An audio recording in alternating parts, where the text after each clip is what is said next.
Operation સિંદૂર આ માત્ર એક નામ કે લશ્કરી કવાયત નથી.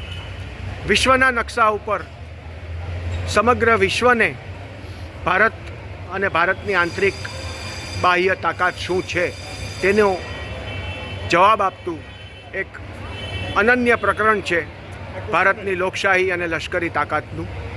આ જબરજસ્ત લશ્કરી કવાયતને સન્માનવા અને ખાસ કરીને થેલેસેમિયાગ્રસ્ત બાળકોને ઇમરજન્સીના સમયે ગમે ત્યારે જરૂરિયાત પ્રમાણેનું રક્ત મળી રહે તે માટેનો ખૂબ જ સુંદર અને માનવતાસભર ઉપક્રમ જિલ્લા કર્મચારી મોરચો અને જિલ્લા પ્રાથમિક શિક્ષક સંઘના સેવાભાવી સજ્જનો દ્વારા આજે 16મી તારીખે જૂનાગઢના પ્રેમાનંદ સ્કૂલના સૌજન્યથી એક મહારક્તદાન કેમ્પનું આયોજન કરીને કરવામાં આવ્યો છે.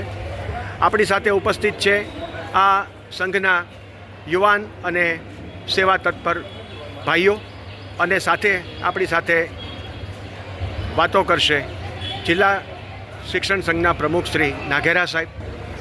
નાઘેરા સાહેબ, પ્રાઇમ ડેબ્યુ વતી આ ખૂબ જ સુંદર અને માનવીય ઉપક્રમનું આયોજન કરવા માટે આપને અને આપની સમગ્ર ટીમને પહેલાં તો શુભેચ્છા આપું છું.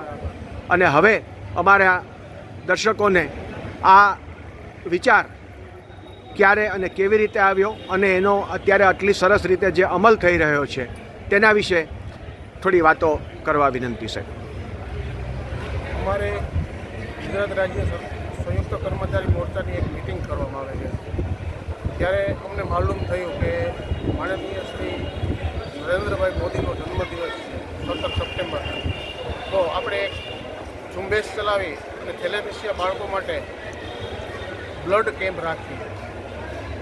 જ્યારે બ્લડ કેમ્પ વાત કરવાની કંઈક આહવાન કર્યું તો ટોટલ 182 મંડળો ગુજરાત રાજ્યની અંદર સંયુક્ત કર્મચારી મોરચાના પ્રમુખ મંત્રીને સાથે રાખીને વાત કરવામાં આવી કે આપણે આ આયોજન કરવાનું છે. તો ખંભે ખંભો મિલાવી અને આખા ગુજરાતની અંદર 33 જિલ્લાના 300 જગ્યાએ 16 સપ્ટેમ્બર 2025ના 300 જગ્યાએ આજે બ્લડનો કેમ્પ ચાલુ છે.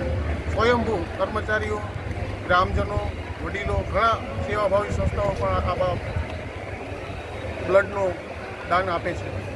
સમાજમાં એક અલગ ચીલો ચાતરે તેવું અને ઇમરજન્સીના સમયમાં જ્યારે લોહીના એક ટીપા માટે દર્દીના સગાવાલાઓ હેરાન થતા હોય એ સમયે આવું ઉપયોગી અને પુણ્યશાળી કામ કરવા બદલ આપ સર્વને ખૂબ ખૂબ આભાર. અને પ્રાઇમ ડેબ્યુ આપ સર્વને આવા વધુને વધુ લોકોપયોગી કાર્યો કરતા રહેવાની ક્ષમતા આપે તેવી શુભેચ્છા સાથે આપનો ખૂબ ખૂબ આભાર. પ્રેમાનંદ સ્કૂલ જૂનાગઢથી પ્રાઇમ ડેબ્યુ માટે ભૂષણ ઝાલા.